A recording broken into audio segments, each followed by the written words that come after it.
So I've been asked a few times now, what the heck happened to that Enticer 340? Well, I'm about to show you what happened to that Enticer, and it isn't going to be pretty. So for all of you that don't enjoy looking at absolute carnage of snowmobiles, I would highly suggest to turn away right now. Fair warning. There it is. That is the snow machine now. What the heck happened to it? Well, I was looking around and I dug up the video that I had taken 3 years ago when I crashed it. Take a look. So, the Enticer found a nice good drift to take a jump on.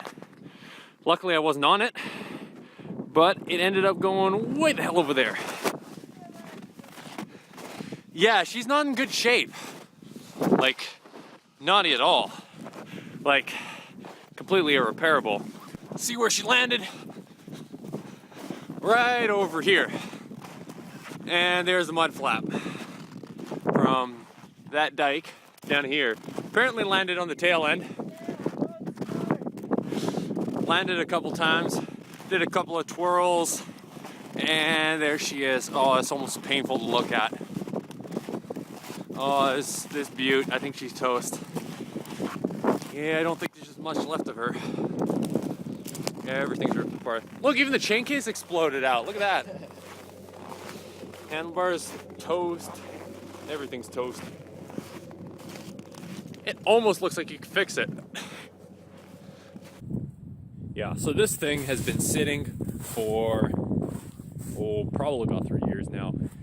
It may not look so bad right here the way it's sitting, but the frame is completely crumpled. The chain case self-destructed. The track ripped. The rails are split. The tunnel is split. Pretty much the only usable thing on this thing was the motor. So unfortunately, she's seeing a long and slow demise. Well, tough to say, but that one's in the grave. What now? The snow machine's dead. What am I going to do for snowmobiling? Well, that you're just going to have to wait and find out on an episode of Wrought and Iron.